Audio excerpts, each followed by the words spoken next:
History remembers the conqueror. The world remembers the thundering hooves of his armies and the empires that fell before his sword. But before the legend, there was the silence.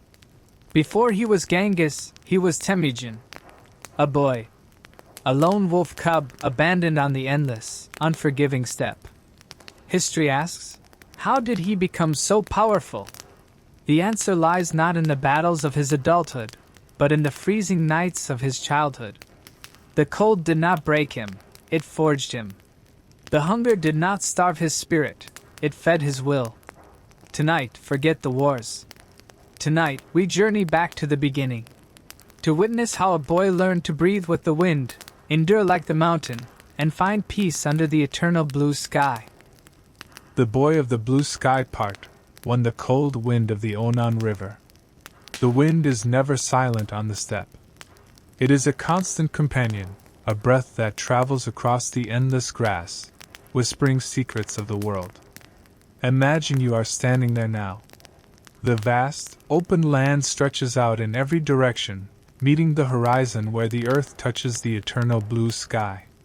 The air is crisp and cool, carrying the scent of pine from the distant mountains and the fresh, earthy smell of the river. In this vastness, near the banks of the flowing Onan River, there is a small boy. His name is Temujin. But to the river and the wind, he is simply a child of the steppe. He sits quietly on a mossy rock, his dark eyes watching the water rush over smooth gray stones. The water is clear, so cold that it would numb your fingers in an instant, yet it is full of life. It is late autumn. The golden grass of the summer has turned to a pale, shimmering beige, bowing low as the breeze passes over it.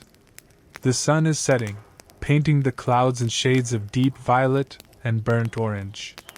It is a peaceful time of day, but for Temujin, it is also a time of deep solitude. He pulls his coat tighter around his shoulders. It is made of sheepskin, worn and heavy, but it keeps the biting wind away from his skin. He is not a prince in a palace. He is not surrounded by servants or warmth.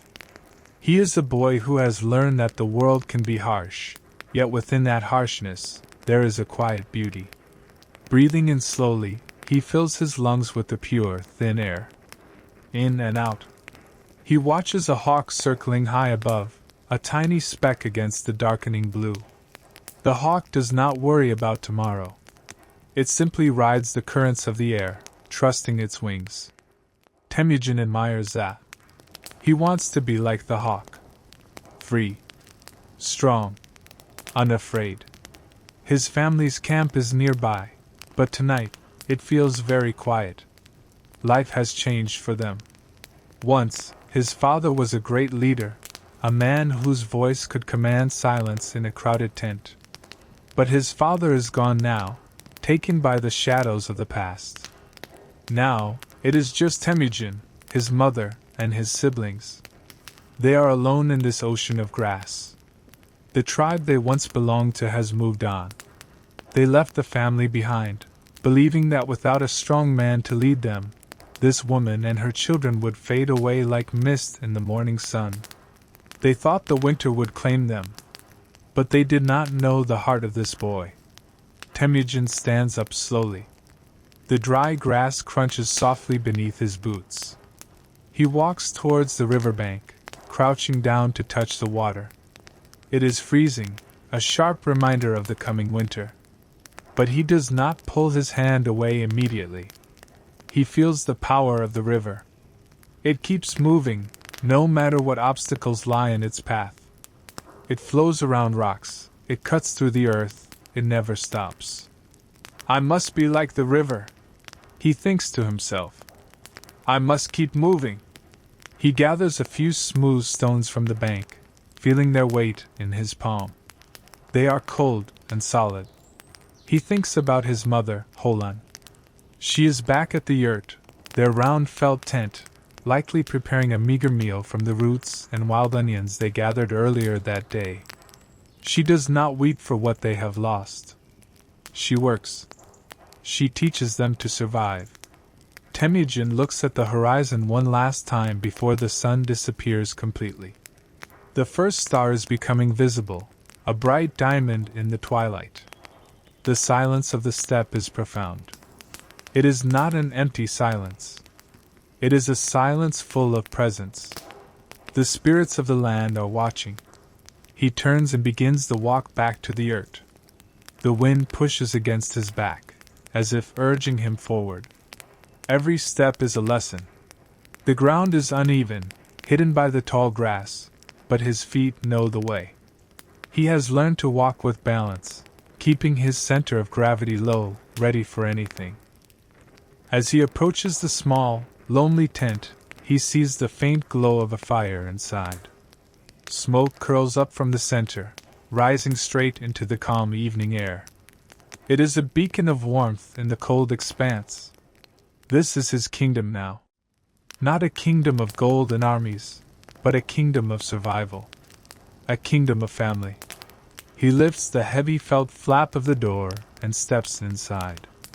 The air in the yurt is warm and smells of sage and burning wood. His brothers are sitting near the fire, their faces illuminated by the dancing orange flames. His mother looks up, her eyes tired but fierce. She offers him a small nod. It is a silent language they share. A language that says, "We are still here. We are still standing." Temujin sits by the fire, extending his hands towards the heat. He watches the flames flicker and change shape. In the fire, he sees dragons and horses, battles and victories. But mostly, he feels the warmth seeping into his bones, chasing away the chill of the Onan River. Tonight, he will sleep. Tonight, he will dream. Not of revenge, not yet. Tonight, he will dream of the hawks soaring above the mountains, seeing the world not as a trap, but as a vast, open sky waiting to pull. He waits. He holds the spear steady, his body motionless. A wolf does not run around aimlessly. A wolf waits. He had seen them in the distance, the gray ghosts of the steppe. They moved with purpose. They conserved their energy. He learned from them. Time passes slowly. The sun climbs higher, offering light but no heat. His legs grow numb, but his mind remains sharp. He focuses on the water, watching for the slightest shadow, the faintest ripple. Suddenly, a flash of silver. He strikes. The splash freezes almost instantly on his coat, but he pulls up a fish. It is not large, but it is life. It is victory. He feels a quiet surge of pride. Not arrogance, but the solid satisfaction of providing. In a world that wants to freeze you, finding food is an act of rebellion. He looks up towards the sacred mountain, Burkhan Kaldan, looming in the distance. Its peaks are shrouded in clouds and snow. His mother, Holan, often speaks of the spirits that dwell there. She says the mountain protects them. Temujin believes her. He feels a connection to the land that goes deeper than fear. The mountain stands tall against the blizzard. It does not bow down. "I will be a mountain," he whispers to the wind. Walking back to the camp, the fish stiff in his hand, he notices tracks in the snow. A fox has passed this way. Life continues, hidden and resilient. When he enters the yurt, the smell of boiling water greets him. His mother is there, mending a torn boot. She looks at the fish, and a rare, soft smile touches her lips. She does not praise him with loud words. She simply takes the fish and nods. That nod is enough. It acknowledges his contribution. It acknowledges that he is no longer just a child to be protected. He is becoming a protector. That evening, as they share the meager meal, the wind picks up outside.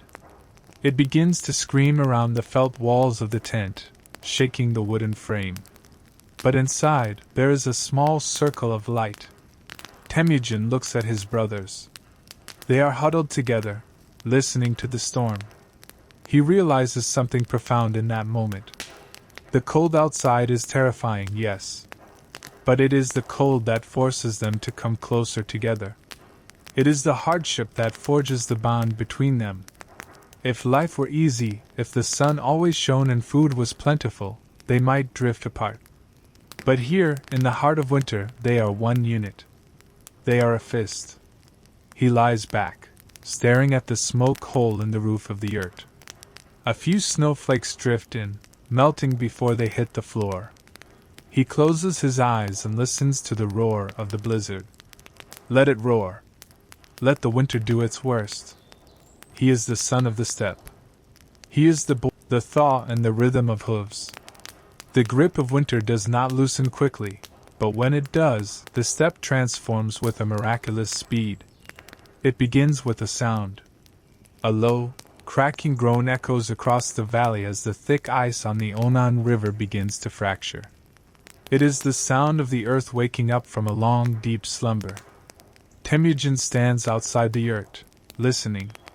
The air has changed. It no longer bites with the sharpness of needles. Instead, it carries a damp, heavy sweetness. It is the scent of wet earth, of mud, and of roots drinking deep from the melting snow. The sun feels different on his face today. It has weight, it has warmth. It is a gentle hand touching his skin, promising that the hard days are over. Slowly, the white blanket of snow retreats. It reveals patches of brown earth that soon turn into a vibrant, electric green. The grass is returning. It pushes up through the soil, resilient and hungry for the light. This is the eternal promise of the blue sky. No matter how dark or cold the night, the sun always returns. With the spring comes movement. A nomad cannot stay in one place forever. The earth needs to breathe, and the animals need fresh pasture. Temujin helps his mother and brothers pack their belongings. Their life is simple. They own only what they can carry. There is a freedom in this simplicity. They are not anchored to the ground by heavy stone walls. They are like the clouds above, drifting, moving, always free. Today, Temujin approaches the horses. They are small, sturdy ponies with thick coats that have protected them through the blizzards. They are not just animals. They are the soul of the Mongol. He walks up to a mare with a coat the color of dried chestnuts. She snorts softly, blowing warm air from her nostrils. He rests his forehead against her neck. He can feel her strong pulse, the steady rhythm of her life. He speaks to her in a low, humming voice, words that are more sound than language. She understands. There is a trust here that does not need to be earned with whips or ropes. It is a partnership. He swings himself onto her back. There is no saddle, just the warmth of the animal beneath him. As they begin to move, he falls into the rhythm of her gait. Thump, thump. Thump, thump. It is a hypnotic beat, as soothing as a mother's heartbeat. They ride away from the river, heading towards the higher grounds, the summer pastures. The world seems to expand with every step. The valley opens up, revealing rolling hills covered in a carpet of wildflowers, yellow, purple, and blue. The colors are so bright they almost hurt the eyes after months of white and gray. As he rides, Temujin watches the horizon. In the distance, he sees a herd of gazelles leaping through the tall grass. They move like water, fluid and graceful. He does not chase them today. He simply watches, appreciating their speed, their pure joy of being alive. The wind plays with his hair. It is a playful breeze now, not the angry gale of winter. It whispers through the grass, creating a sound like a vast, hushing ocean. Shh. Shh. The steppe is singing its lullaby. They reach the crest of a hill and stop.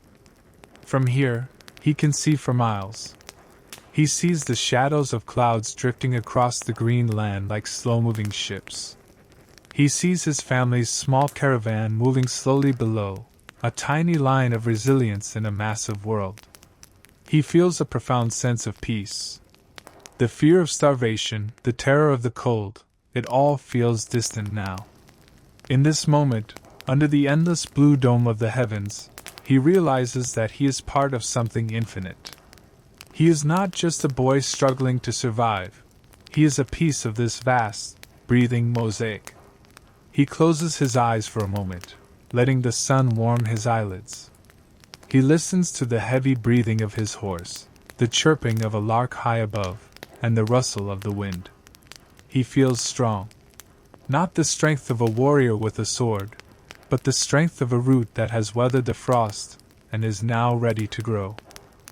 He opens his eyes and gently nudges the mare forward. They descend the hill, moving towards the fresh pastures, towards the future. The path ahead is unknown, but he is not afraid. He has the sky above him, the earth beneath him, and the rhythm of the horse to carry him forward. Away, leaving the world to the embrace of the twilight. On the steppe, night does not fall suddenly. It arrives like a gentle tide, rising slowly from the ground up, turning the green grass to gray, and then to a soft, velvety black.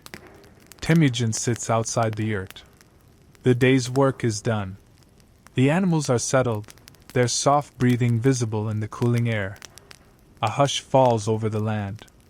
The birds have gone to their nests, and the crickets begin their rhythmic evening song. Chirp, chirp, chirp. It is a steady, hypnotic sound, the heartbeat of the summer night. In front of him, a small fire crackles. He feeds it a branch of dried juniper. The wood snaps and hisses, releasing a fragrant, spicy smoke that rises straight up into the still air. The smell is comforting. It is the smell of home, of safety, of ancient rituals. He watches the orange flames dance. They twist and turn, mesmerizing in their movement. Fire is a living thing, a companion in the dark. But the true spectacle is not on the earth, it is above. Temujin tilts his head back.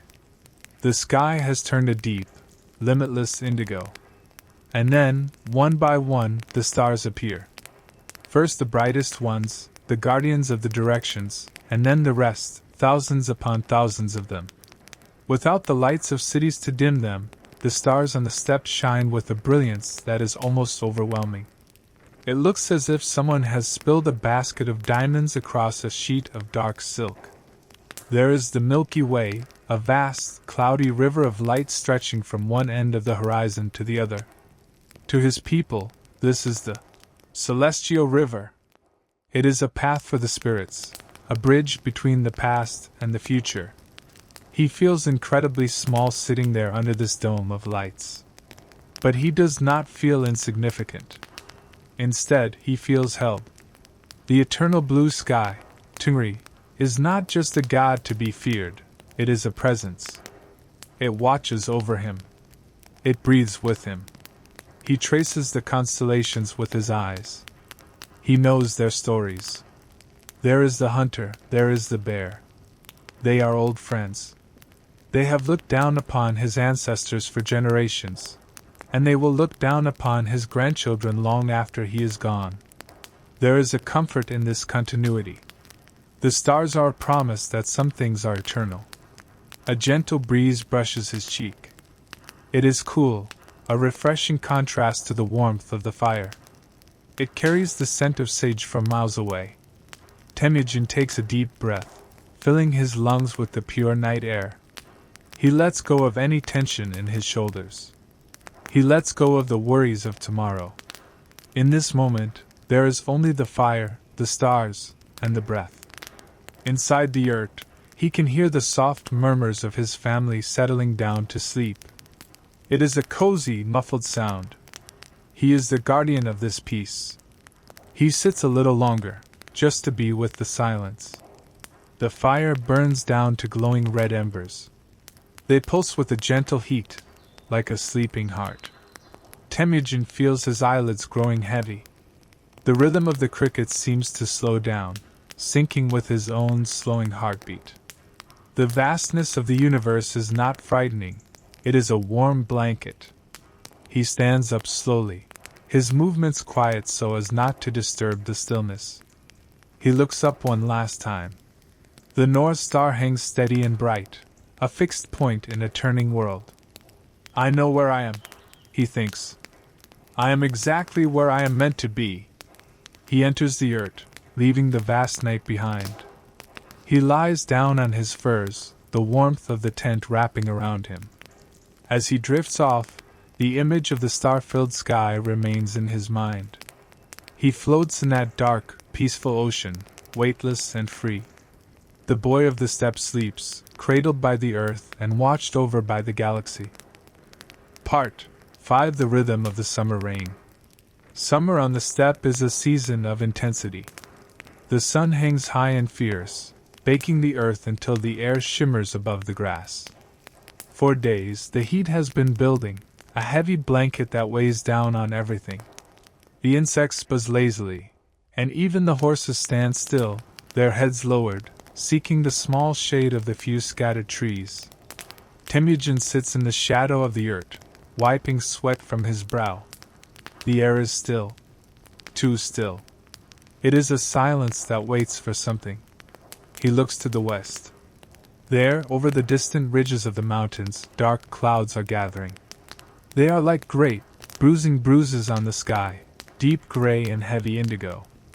They swell and rise, devouring the blue, taller than any mountain. A sudden gust of wind sweeps through the camp. It is cool and carries a distinct smell, the scent of rain falling on dry, dusty earth. It is one of the most beautiful scents in the world. The grass ripples in waves, bowing down to welcome the coming change. It is coming, Temujin whispers. He moves quickly, helping his mother secure the flaps of the yurt. They check the ropes, tightening them against the coming wind.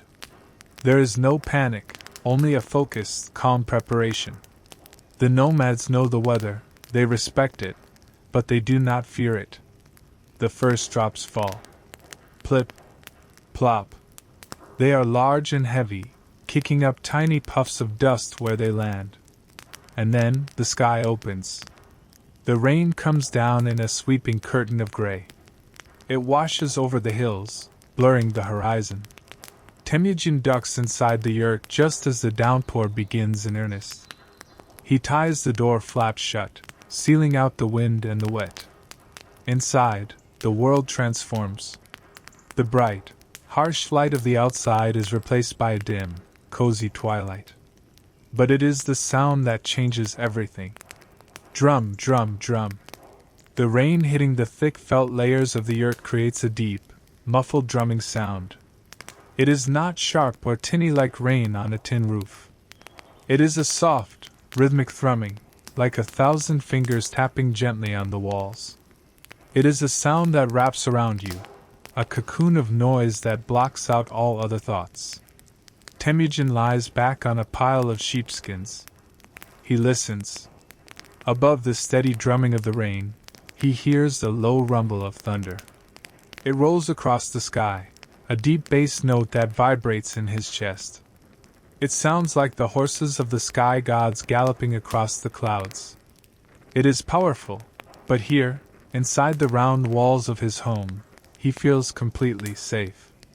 The fire in the center has been allowed to die down to a soft glow, adding to the sense of calm. The air inside cools down rapidly, the oppressive heat of the day washed away by the storm. He watches the smoke hole in the roof. They have partially covered it to keep the rain out, leaving just a small gap for air. Occasionally, a drop of water finds its way in, sizzling softly as it hits a hot stone near the fire. Hiss. This is a sanctuary. In the vast, open world where danger can come from anywhere, this small circle of felt and wood is a fortress of peace. The storm rages outside, bending the grass, filling the dry riverbeds, but inside, time seems to stop. Temujin's breathing slows down, matching the steady rhythm of the rain. In and out. The sound is hypnotic. It washes away the tension in his muscles. It washes away the need to be alert. For now, there is nothing to do but rest. The rain is doing the work. It is watering the earth, bringing life to the roots, filling the streams. He feels a heavy drowsiness pulling at his eyelids. It is a good, heavy feeling. The kind of sleep that comes when you are warm and dry while the world outside is wet and wild. Gradually, the thunder moves further away, becoming a distant murmur. The rain softens from a heavy downpour to a gentle, steady shower. Pat, pat, pat. It is a lullaby sung by the sky itself. Temujin curls up, pulling a fur blanket over his shoulder. The smell of damp wool and cooling earth fills the tent. He drifts into a deep, dreamless sleep, carried away on the river of sound, safe in the heart of the storm. Part 6. The Eye of the Golden Eagle. The morning after the storm is a revelation. The sun rises into a sky that has been scrubbed clean. It is a blue so deep and so pure that it looks like painted porcelain. There is no dust, no haze.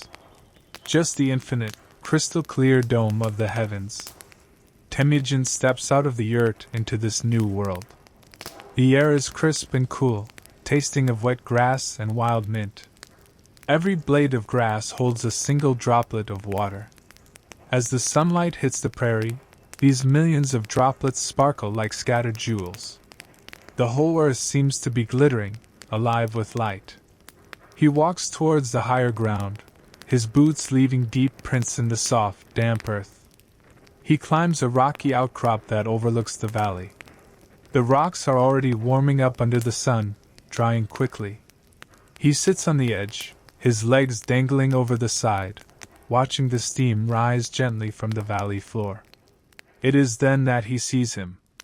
Perched on a crag just a few meters away is a golden eagle. It is a magnificent creature, the king of the birds.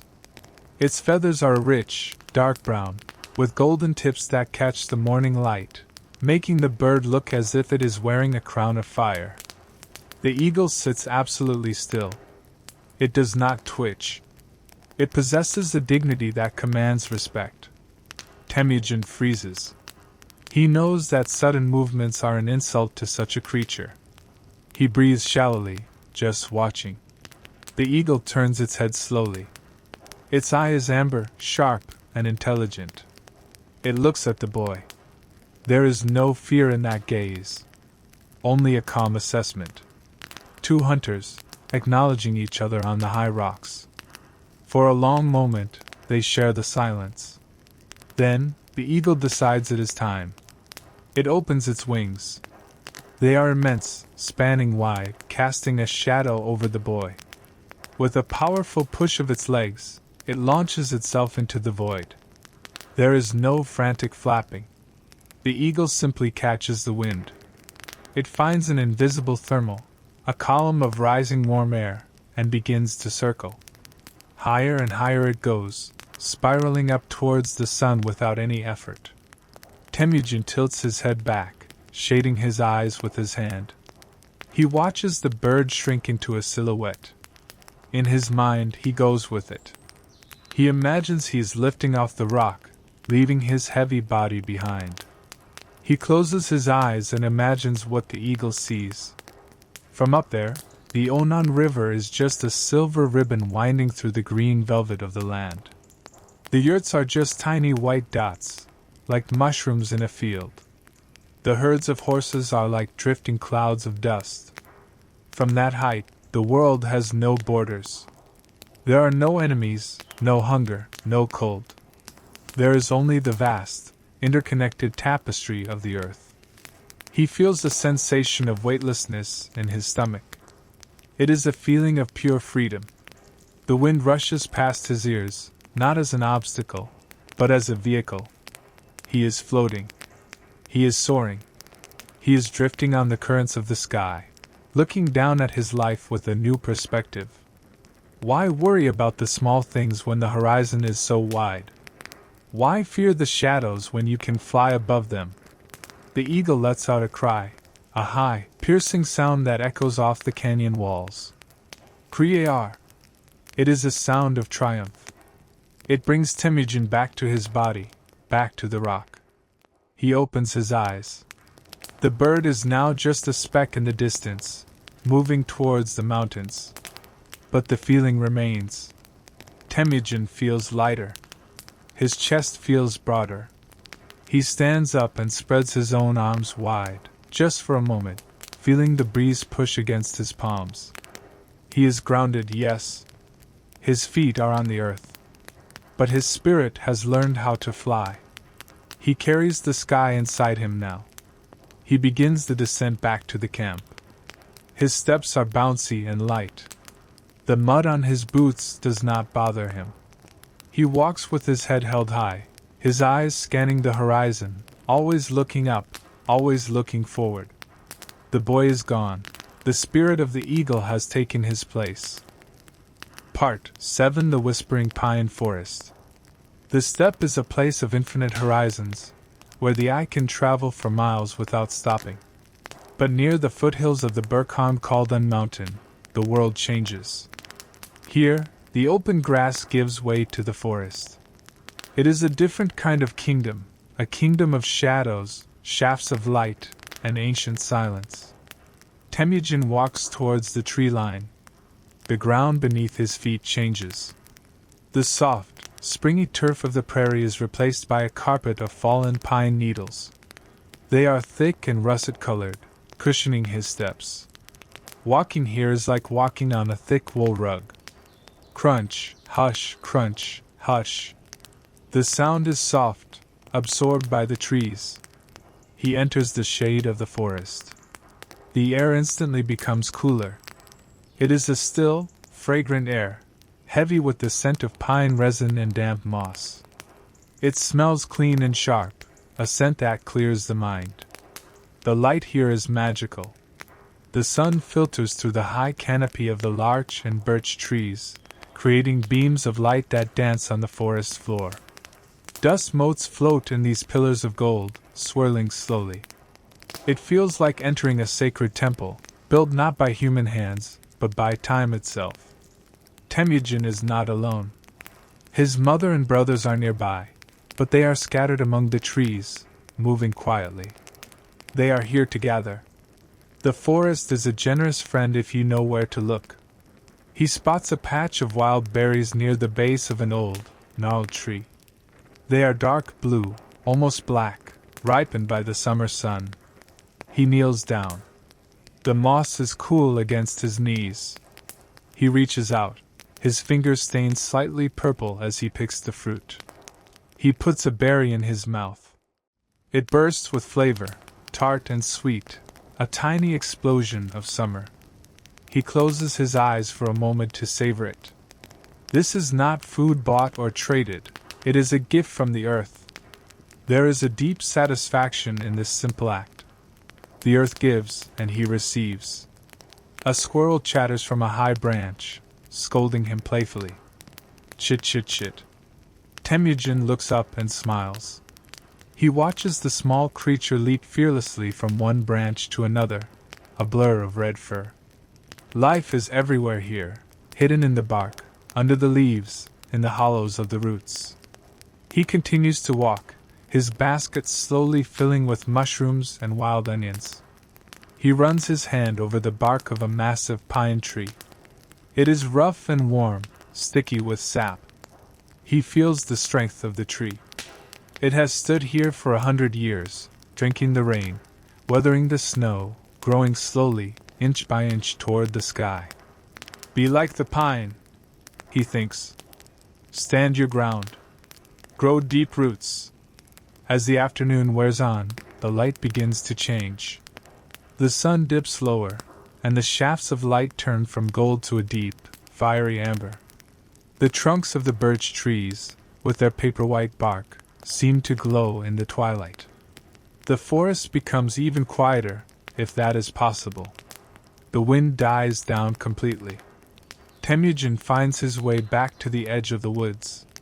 He steps out from the canopy and back into the open air of the steppe. The transition is striking. He feels as though he is waking from a vivid dream. Behind him, the forest stands like a dark, protective wall. In front of him, the vast sky is turning purple. He walks back to the camp, his basket full, his spirit calm. The resin scent of the pines still clings to his clothes, a lingering memory of the peace he found among the trees. He feels grounded, connected to the soil, ready to rest after a day of simple, honest work. Part 8. The Mirror of the Earth. On the steppe, water usually moves. The rivers rush, the rain falls, the snow drifts. But there are places, hidden in the hollows between the rolling hills, where the water stands still. Temujin discovers such a place on a warm afternoon. It is a small lake, fed by an underground spring. The water is not dark, it is a stunning, vibrant turquoise, reflecting the minerals of the earth.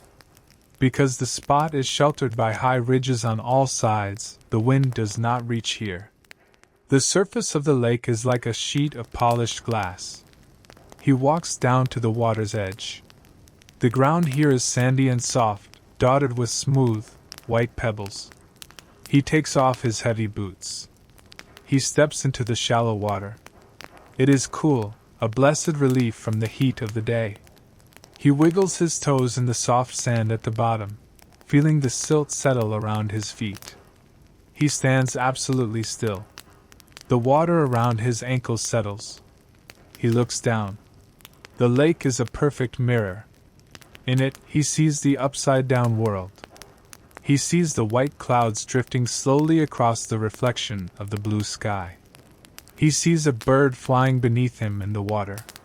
It is a dizzying, beautiful illusion. It feels as though he is standing on the sky itself. A bright blue dragonfly buzzes past, hovering near the surface. Its wings shimmer like spun sugar. Zzz. It touches the water for a split second, creating a tiny ripple.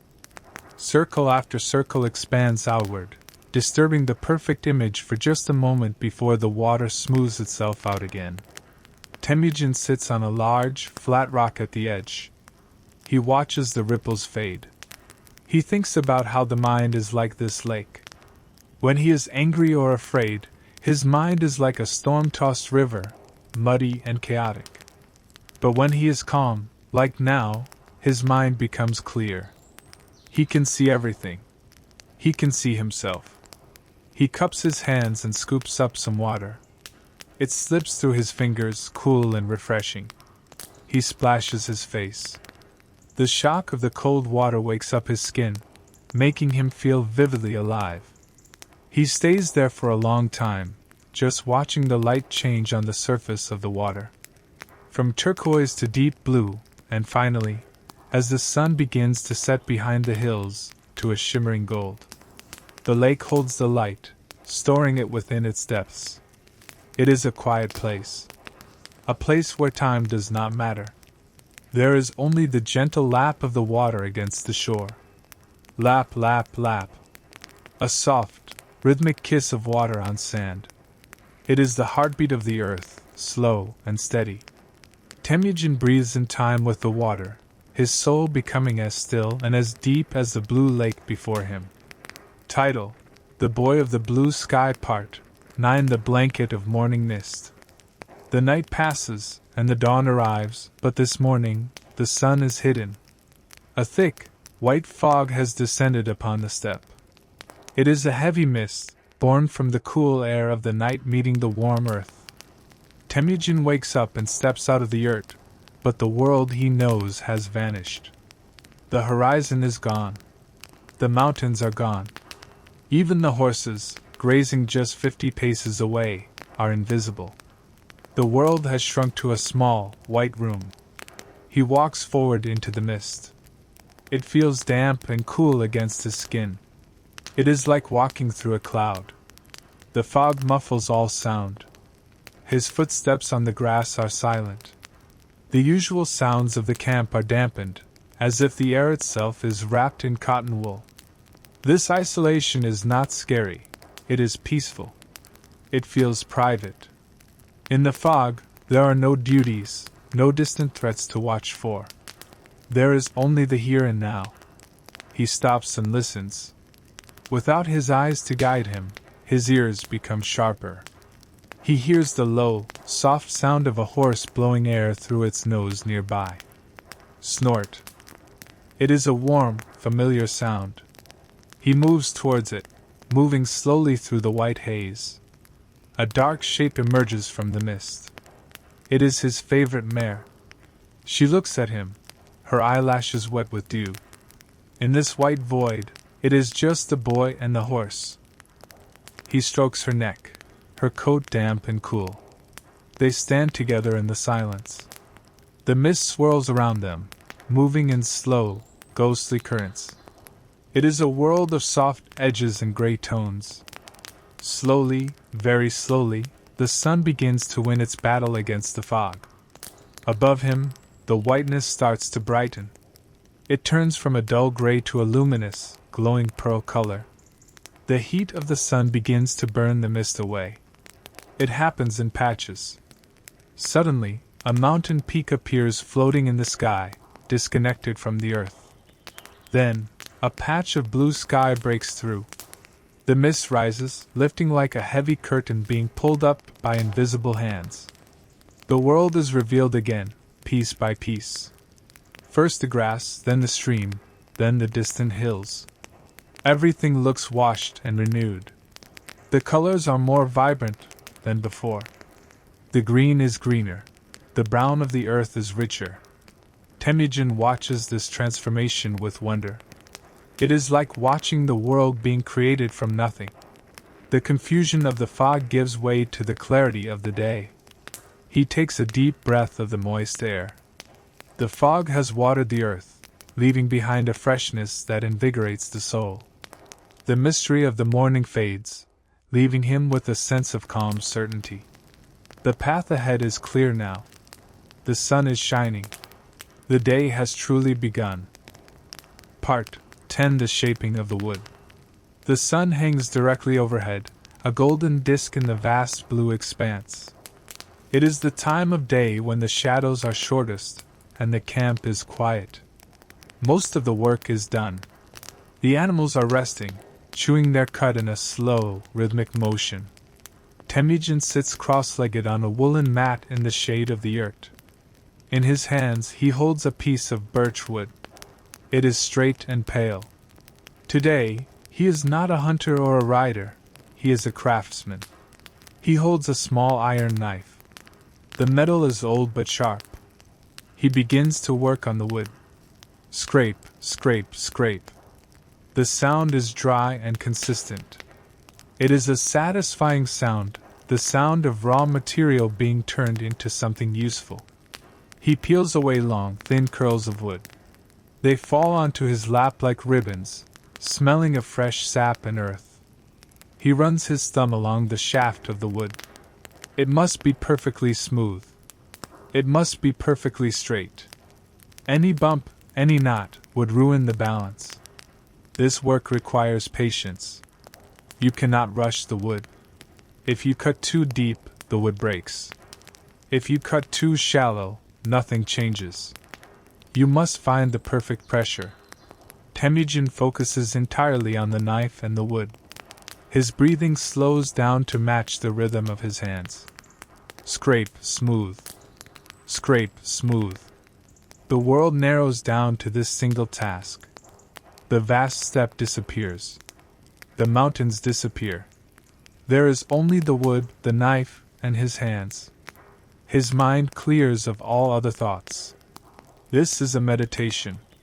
He picks up a goose feather found near the river. It is gray and soft.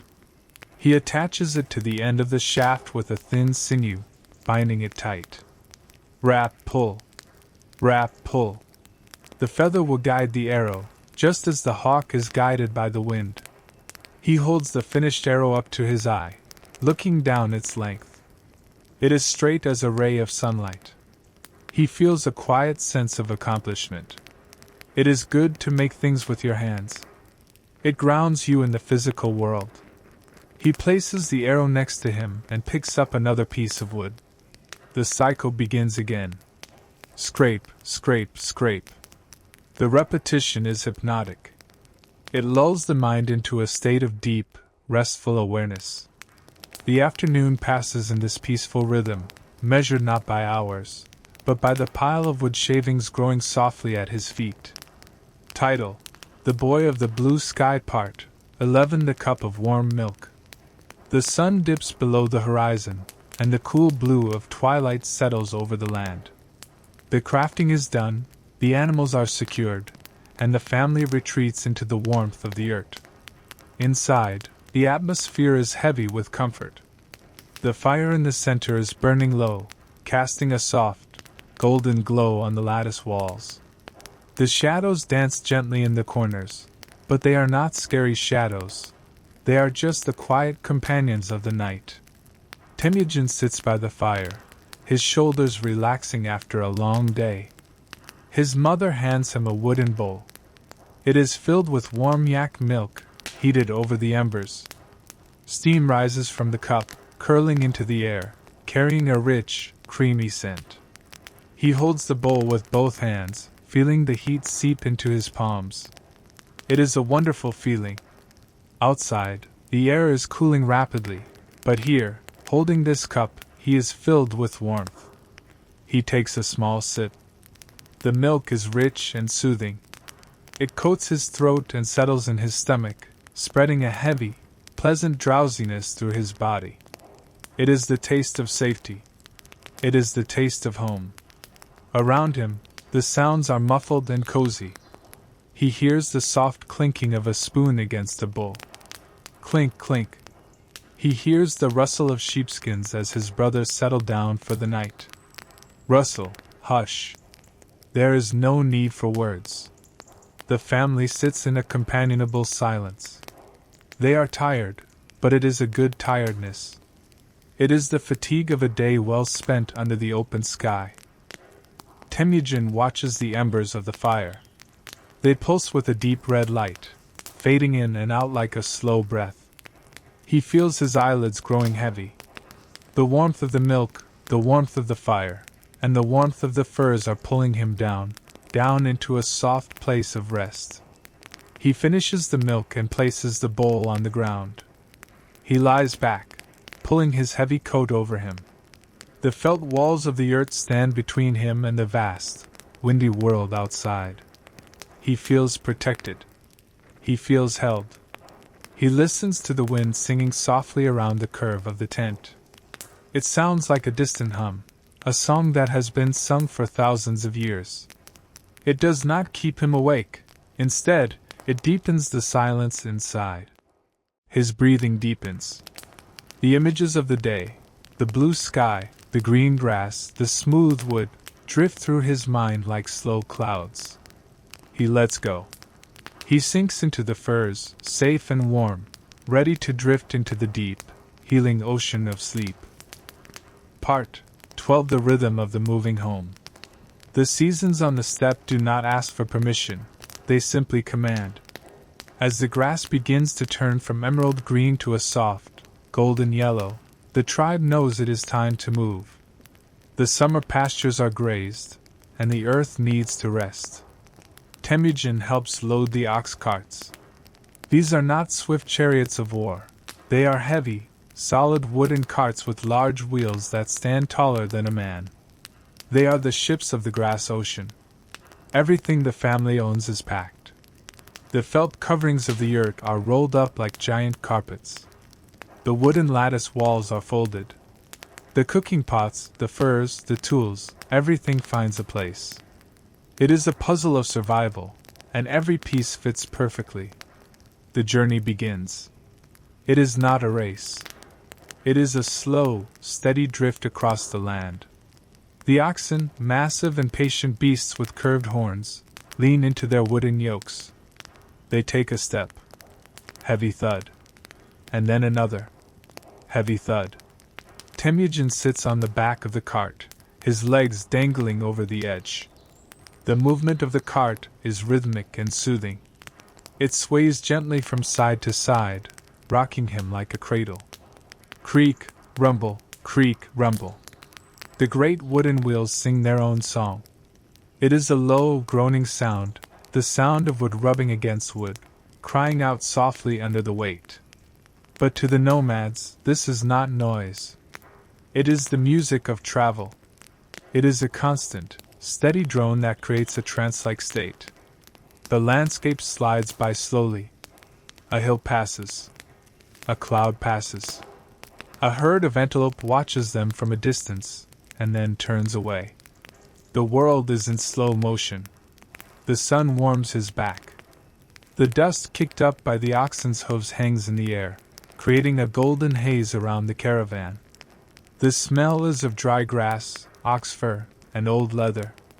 Temujin closes his eyes, letting his body move with the cart. He trusts the oxen. He trusts the path. There is no need to steer, no need to worry. They are simply moving from one home to another, carried by the slow, unstoppable rhythm of the migration. The rocking motion seeps into his bones, telling his muscles that they do not need to hold him up. The cart will do the work. He can just be. He can just drift. Title: The Boy of the Blue Sky Part 13. The Song of the Horsehead Fiddle. Evening comes to the new camp. The yurts are set up again, anchoring them to a new patch of earth. The fire is lit. But tonight, there is a special magic in the air. An old man from a neighboring camp has visited them. He carries a long wooden instrument with a neck carved in the shape of a horse's head. It is the morinkur, the horsehead fiddle. It has only 2 strings, made from the hair of a horse's tail. The family gathers around. The silence of the night is waiting to be filled. The old man sits by the fire, his face weathered like the bark of an ancient tree. He places the instrument on his knee and draws the bow across the strings. The sound is deep and resonant.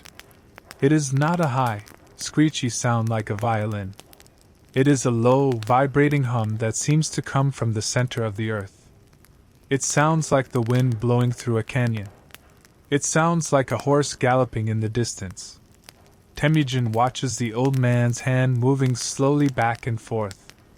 The music fills the yurt. It vibrates in Temujin's chest. It is a mournful sound, yet incredibly beautiful. It speaks of the vastness of the steppe, the loneliness of the winter, and the joy of the spring. It tells a story without words. The notes rise and fall, weaving a tapestry of sound. Temujin feels a lump in his throat, not from sadness, but from a deep, overwhelming emotion. The music unlocks something inside him. It washes away the hardness of the day. The firelight flickers in time with the music. The shadows dance on the walls. The old man closes his eyes, lost in the melody. He is playing the song of the running horse, the tatlag. The rhythm speeds up slightly, da-dum, da-dum, da-dum, mimicking the hoofbeats, before slowing down again to a long, drawn-out sigh.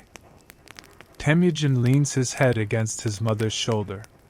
The music acts like a heavy blanket, wrapping around his mind. It stops his thoughts from racing. There is only the sound. The deep, cello-like vibration that resonates with his own heartbeat. The final note is played. It hangs in the air for a long time, fading slowly into the silence, until you cannot tell where the music ends and the night begins. The silence that follows is thick and peaceful. No one speaks. To speak would break the spell.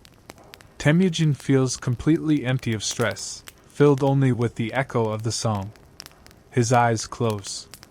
The song continues in his head, a lullaby of the ancestors, guiding him gently towards the land of dreams. Part 14. The Secret in the Tall Grass. The steppe is full of secrets. If you walk loudly, the secrets hide. But if you walk softly, like a shadow, the land reveals itself to you. Temujin is exploring a rocky ravine a few miles from the camp. The wind here is blocked by the stone walls, creating a pocket of stillness. The sun warms the granite rocks, and lizards scurry into the cracks as he approaches. He hears a sound. A soft, high-pitched whimper. Yip yip. He stops. He crouches low in the tall, yellow grass, becoming invisible. He waits. A few moments later, a small head pops up from behind a fallen log. It is a wolf cub. It is small, perhaps only a few weeks old. Its fur is a mix of smoky gray and soft cream, fuzzy and thick. Its ears are huge for its head, twitching at every sound. It looks clumsy and adorably round, stumbling slightly over its own paws as it sniffs the air. Temujin holds his breath. The Mongols believe they are descended from the blue wolf. To see one is a sign. To see a cub is a rare blessing. The cub spots him. It does not run. It does not growl. It tilts its head to the side, looking at the boy with bright, curious eyes. They are the color of amber, clear and intelligent. For a long time, neither of them moves. They just look at each other across the small distance. Boy and wolf. Two children of the wild. Temujin feels a strange connection, a thread of understanding tying them together. He sees the spirit of the hunter in the cub, but also the innocence of youth. The cub takes a hesitant step forward, sniffing the air again. Temujin stays still as a stone. He does not try to touch it. He knows that wild things must remain wild. To own a thing is to spoil it. To watch it is to love it. Suddenly, a low, deep bark echoes from the ridge above. The mother. The cub's ears perk up. It looks at Temujin one last time, a brief acknowledgement, and then turns and scampers away, disappearing into the rocks to join its pack. Temujin lets out a long breath. He feels honored. He sits there for a while longer, smiling to himself, keeping the secret of the gray cub in his heart, a warm memory that makes him feel part of the great family of the steppe. Title: The Boy of the Blue Sky. Part 15. The warmth of the wool. Winter is coming again. You can smell it in the air, a crisp, metallic scent that promises snow. Preparation is everything. The yurt must be warm. Inside the tent, it is a day for making felt. This is the fabric of the nomads, the barrier between life and the freezing death outside. It is made from the wool of their own sheep. Temujin watches his mother and the other women at work. It is a slow, rhythmic process, hypnotic to watch. First, the raw wool is spread out on a large mat. It is a mountain of fluff, white, gray, and brown. It smells of lanolin and earth, a heavy, oily scent that is strangely comforting. They sprinkle hot water over the wool. Splash, hiss, splash. The steam rises, filling the yurt with a warm, damp fog. Then, the rolling begins. The women roll the wet wool tightly into a bundle. Then they wrap it in a leather hide and begin to roll it back and forth across the floor. Roll, press. Roll, press. It is a steady, repetitive sound. Thump swish. Thump swish. They use their forearms to press down hard, interlocking the fibers of the wool together. It is hard work, but it is done with a steady rhythm, almost like a dance. Temujin helps. He presses his hands into the warm, wet bundle. He feels the fibers binding together under his palms. It feels solid and dense. He is not just making a blanket. He is making warmth itself. He is making safety. The rhythmic motion is soothing. His mind drifts along with the movement of the bundle. Back and forth. Back and forth. It is like the waves of a slow ocean. Hours pass. The work is done in a comfortable silence, broken only by the sound of rolling and the occasional crackle of the fire. When the felt is finally unrolled, it is a single, solid piece of thick cloth. It is strong and heavy. They hang it up to dry near the fire. Temujin runs his hand over the finished felt. It is rough but soft, chaotic but unified. He thinks about how many individual strands of wool had to come together to make this one strong piece. It reminds him of his family. Alone, they are soft and weak. Pressed together by the hardships of life, they become strong like the felt.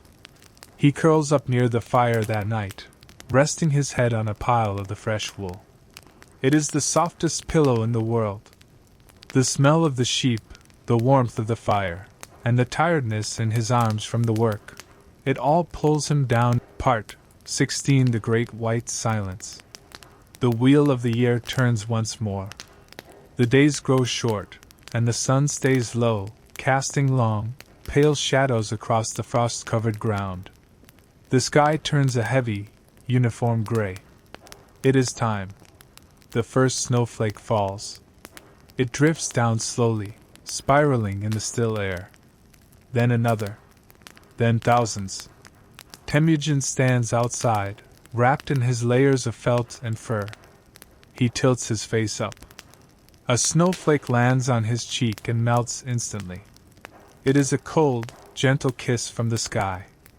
Unlike the biting wind of the previous years, this snow falls straight down. There is no storm, no anger. Just a quiet, relentless covering of the earth. He watches the landscape transform. The brown rocks, the yellow grass, the dark mud, everything is being erased. The world is being painted white. It is as if nature is pulling a clean, white sheet over the furniture of the world, saying, "Rest now. Sleep." The silence of a heavy snowfall is unlike anything else. It absorbs all vibration. The world feels padded. Temujin walks a few steps. His boots sink into the fresh powder with a soft crump, crump sound. It is a satisfying, muted noise. He looks back at the yurt. Smoke rises lazily from the chimney, dark against the white sky. It looks inviting. He knows there is warmth inside. He knows the larder is full. He knows the felt is thick. He feels a deep sense of calm. He is not afraid of the winter anymore. He has learned its rhythms. He respects its power. He knows that beneath this cold blanket, the seeds are sleeping, waiting for their time. Just like him. He brushes the snow from his shoulders and ducks inside the tent.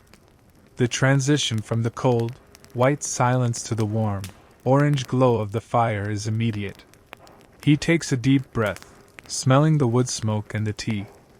He is safe. The snow can fall as much as it wants. He is ready to wait it out. Title: The Boy of the Blue Sky. Part 17. The Voice of the Ancestors.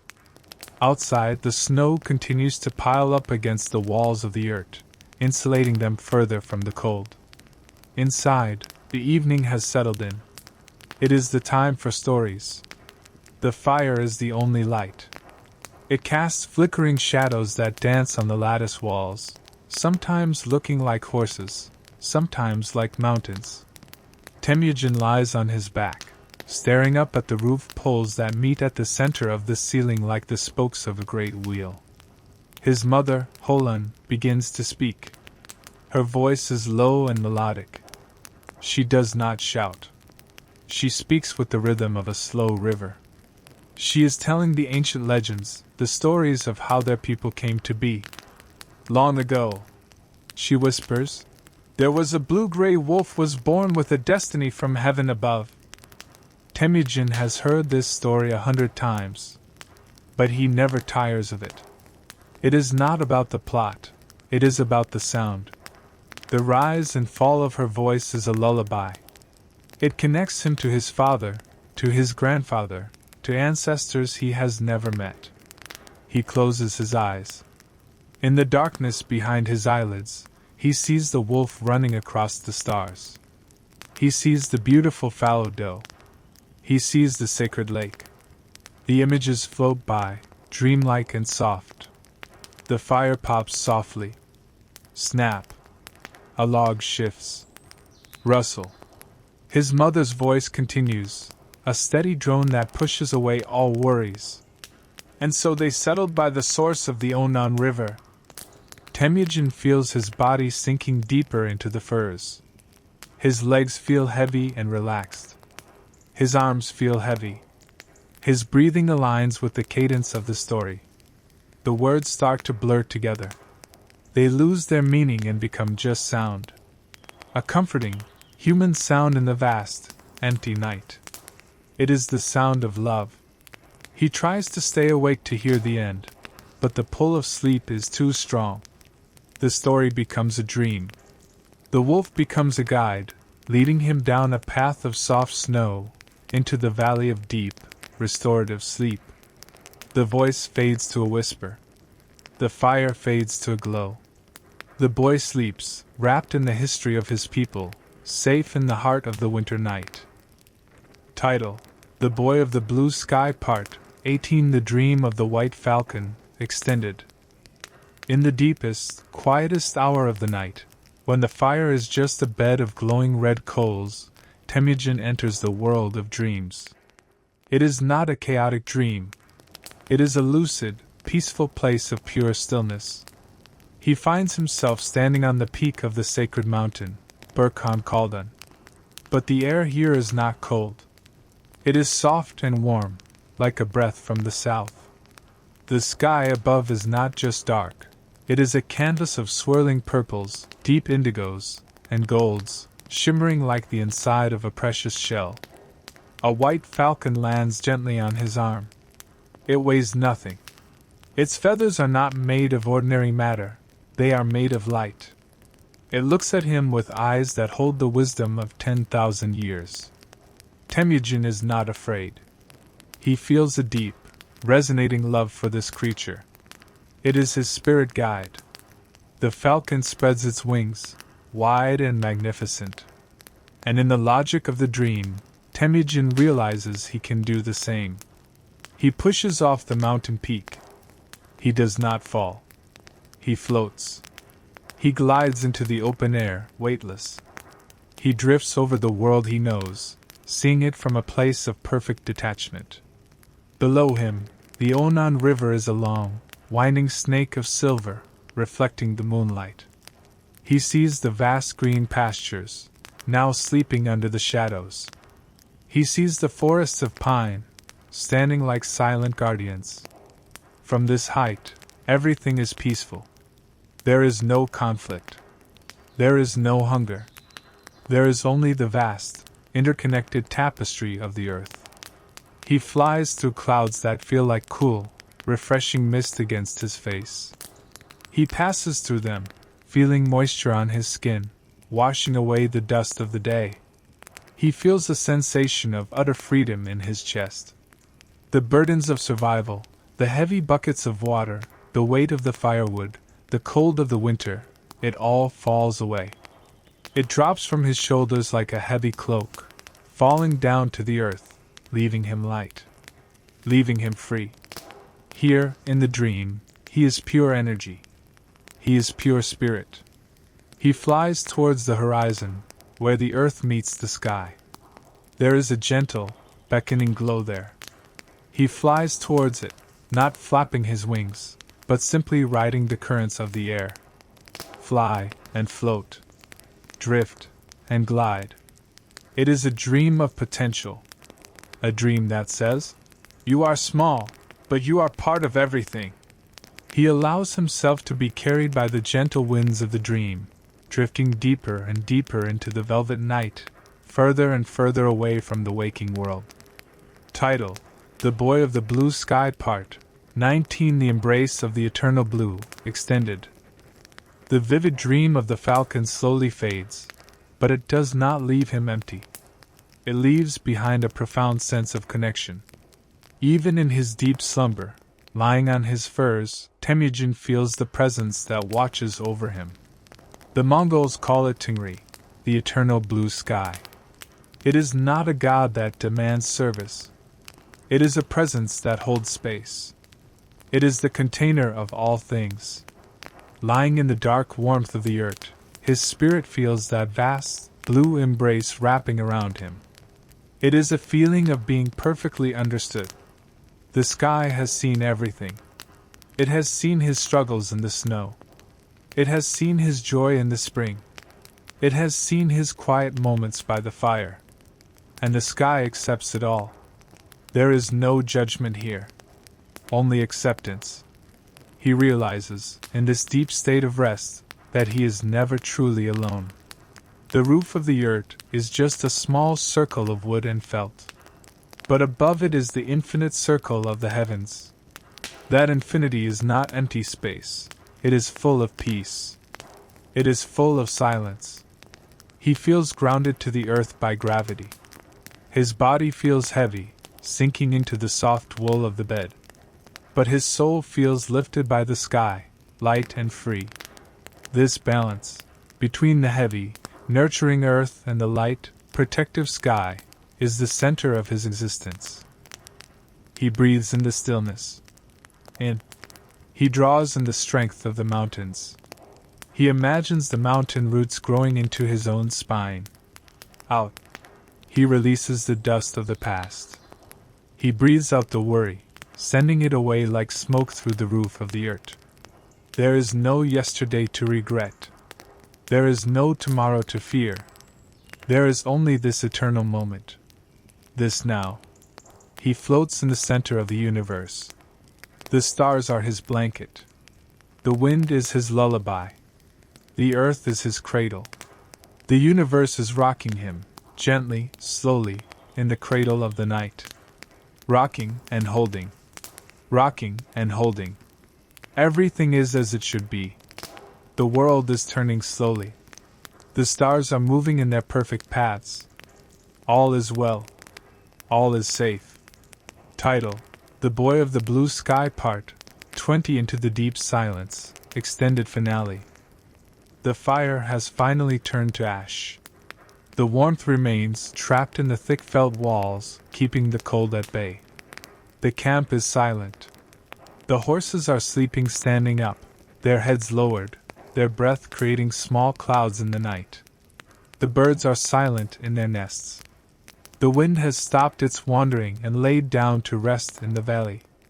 Temujin is no longer the boy who struggled against the storm. He is no longer the leader who must plan for the future. In this moment, he is simply a breathing, sleeping soul, completely at peace. His breathing is slow and shallow. H-A-A-S-H-H-H. H-A-A-S-H-H-H. It is the rhythm of deep, restorative sleep. Like the waves of a calm ocean lapping against the shore. Every muscle in his body begins to let go, one by one. He brings his attention to his feet. His feet have walked many miles on the steppe. Now they are heavy. They are warm. They are asleep. He brings his attention to his legs. The muscles that ride the horses, the knees that climb the rocks. They soften. They melt into the bed. They are asleep. His hands, the hands that carve the wood and hold the reins, curl gently open. The fingers relax. There is no need to hold on to anything anymore. He lets go. His shoulders drop away from his ears. The tension dissolves like sugar in warm water. His jaw unclenches. His tongue rests loosely in his mouth. The space between his eyebrows becomes smooth and wide. His forehead is cool. He sinks. He sinks past the dreams. He sinks past the memories. He sinks into the dark, velvety void of pure rest. It is a comfortable darkness. It is soft. It is quiet. It is still. The story of the day is over. The book is closed. The blue sky waits for the morning, but for now, the night reigns supreme. There is nothing to do. There is nowhere to go. There is only this. Let go of the thoughts. Let go of the words. Let go of the self. Drifting deeper. Floating lighter. Sleeping. Good night, child of the steppe. Good night, warrior of peace. Good night. Good night.